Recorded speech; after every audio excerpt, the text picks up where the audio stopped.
Welcome to Wealth Coffee Chats, folks, for your daily live updates. Get the most out of today's episode by participating in the chat. Make sure you ask some questions, be part of the conversation, have a bit of fun, grab a coffee or a tea, take some notes, and get ready to start your day, folks. Quick few housekeeping rules, though.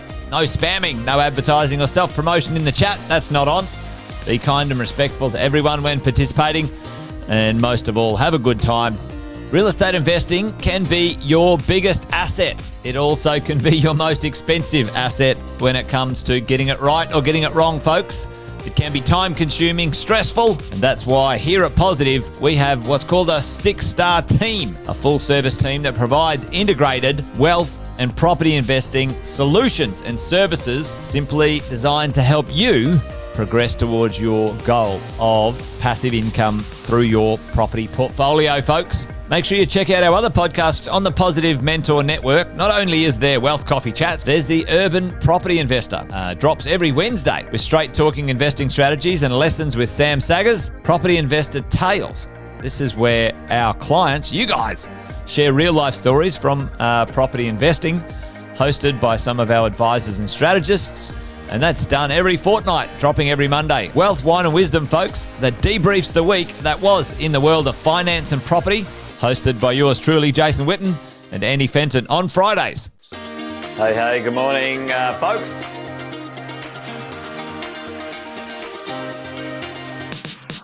Good morning, everybody. Welcome to another Wealth Coffee Chat. Hope you're well, folks, wherever you are. There it is, team. Morning. Morning, wherever you're tuning in from today. Early bird gets the worm, they say. Here at Positive, we offer a 6-star team. It's a team that help you at every stage of your wealth creation journey.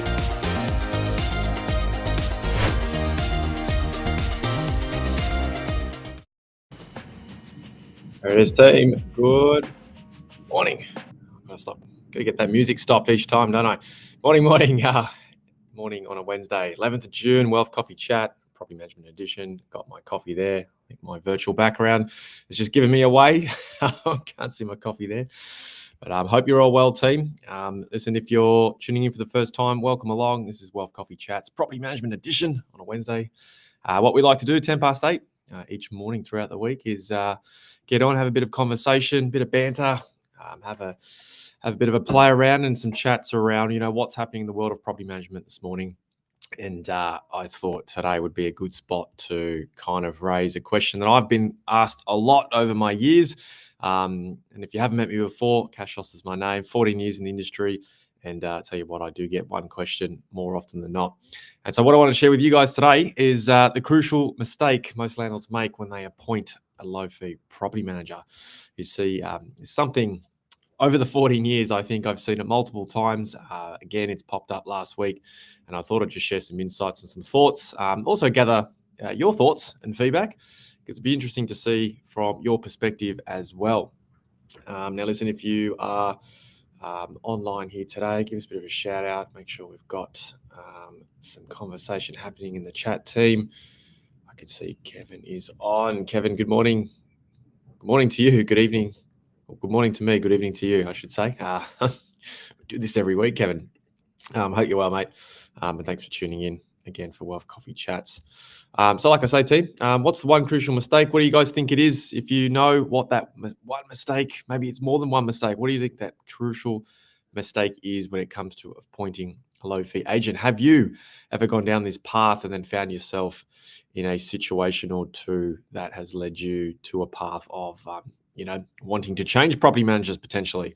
If that's something you've experienced, love to hear your thoughts in the chat. Because for me, I think it comes down to a couple of things. Are we paying for management, or are we investing in our future? And they're the kind of questions I like to talk to clients about, because at the end of the day, yes, we are property managers. Property managers have certain roles. Certainly, state to state, there is legislation and compliance requirements, and sometimes I get asked, aren't all property managers the same? I can absolutely tell you, I've probably got a couple hundred case studies at least that would tell us otherwise. And so, when appointing a property manager, most of the questions I get asked when I'm being interviewed, I guess, for a job, for to take on a property, is usually the first one I get is, hey, can you tell me your fees? It's usually the fee conversation every single time. And it comes back to this: are we paying for management, or are we investing in our future? Because I believe you put a certain amount of effort, capital into something, you're wanting to get that return. It's no return, right? ROI. There's no different when we are investing.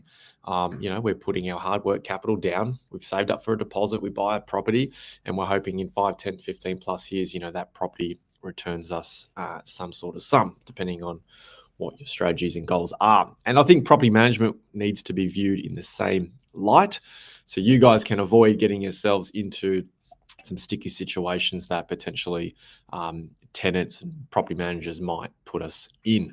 Now, I'm coming from a place, yes, from a property management place, but I'm also coming from a place as a landlord. So I want to give you both sides of the story today. And like I say, team, in the chat, let me know your experience if this is you. Because like I say, the most common question is, hey, let me know your fee schedule. What are your fees?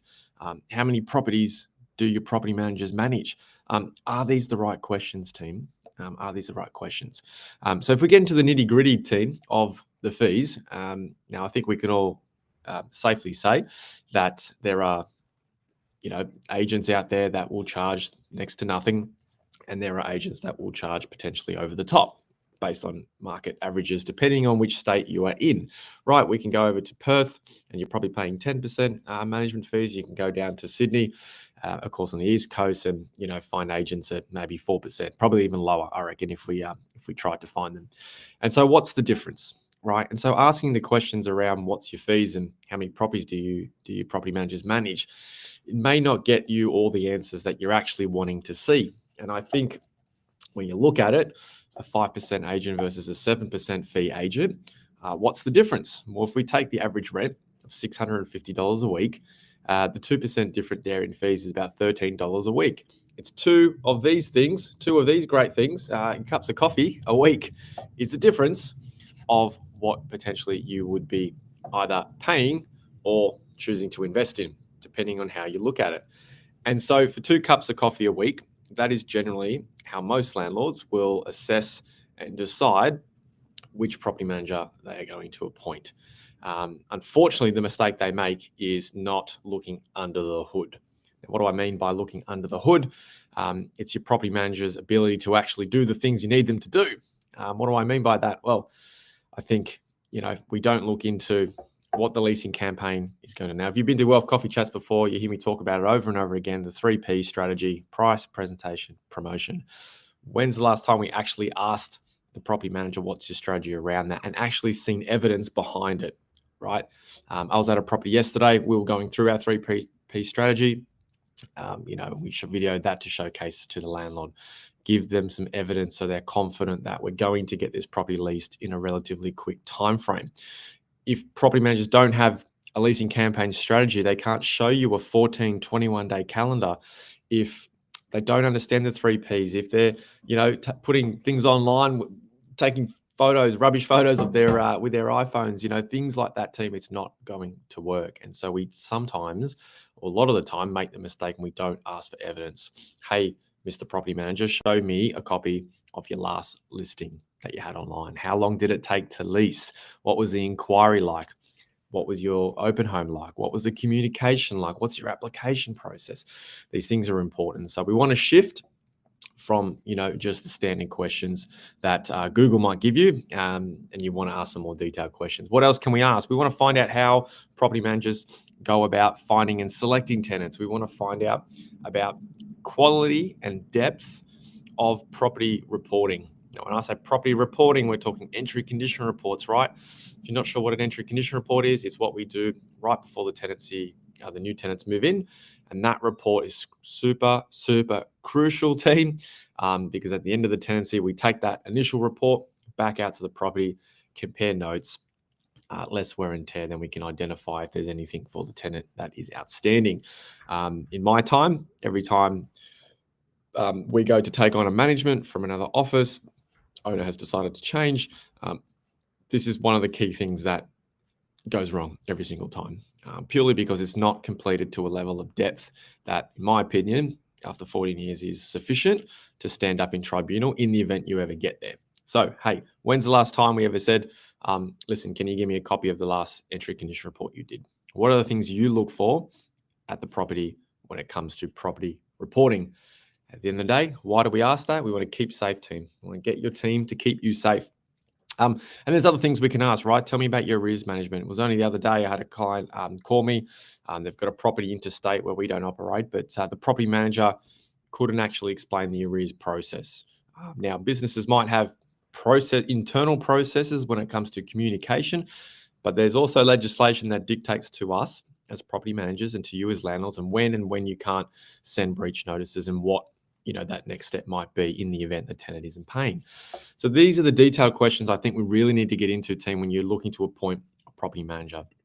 For the sake of 2 cups of coffee a week, I just want you guys to open your mind and switch the conversation in that space.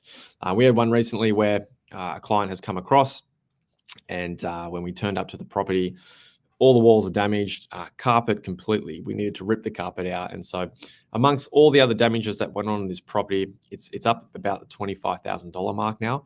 Now, I don't know about you guys, but I calculated this morning. And so if as most landlords will decide on fee schedule, if you're saving $13 a week and over a 2-year period that this owner had this tenancy for, with this particular agent, you would save $1,352 on your management fees, right? Sounds great, doesn't it? But then 2 years later, you realize you haven't had any routine inspections. There was no, strategy or framework in how that tenant was selected. So ultimately, you've now realized you've got the wrong tenant, and now it's cost you $25,000. So for me, that's paying for management. That's not investing in your future. I'm not sure that, the fee schedule conversation is the right formula, I guess, is my opinion. Love to know your thoughts in the chat, team. Maybe I'm off on a tangent this morning, but at the end of the day, I think I just want to encourage you guys to select your agents based on evidence, not because we're trying to save 2 cups of coffee a week when we look at the detail. As soon as that property's on the market for 1 week longer than it needs to be, you're not saving $13. You're going to cost yourself $600, $700, $800 a week, whatever that rent is, and whatever that looks like for you guys, which is it's an interesting concept. Jeff's on. G'day, mate. Hope you're well, Jeff. Jeff, are you coming to the summit? Am I going to see you on the weekend? Let me know, Jeff. Maybe you're off in Thailand or something, having a holiday, mate. Hopefully. Hope you're well. But team, look, if you're not sure where to start, all I can say is, comment below. Let me know in the email. I'll send you the framework across on, some of the key pillars I think is important for all investors. Doesn't have to be our team, of course. You've got properties all around the country, but just when selecting a property manager, we just want to shift this conversation from the 2 cups of coffee a week in savings, which ultimately can cost you $25,000. So that's the one mistake I think a lot of landlords make when it comes to property management. Not sure if you guys agree. Hopefully you do. If you don't, let me know in the chat. Love to hear your comments, team. But listen, that's pretty much it for me this morning. My rant is over and out, and I hope you guys, again, reminder, tune in tomorrow, 8:10. We've got the financial planning team on. They will be here to share all things in their world, which will be great. So, team, thank you for playing full out this morning. I hope you're well. Grab a cup of coffee and get your day started. And we'll see you 8:10 tomorrow. See you later, team. Thanks for watching another episode of Wealth Coffee, folks. Make sure you like, subscribe, and turn on notifications so you never miss a thing when we go live. Portfolio and investing game, folks, with Wealth Coffee Chats live every morning at 8:10 each weekday. Make sure you join us. Previous episodes are also available wherever you get your podcasts, folks, as well as our other podcasts from the 6-Star team here at positivementor.com.au.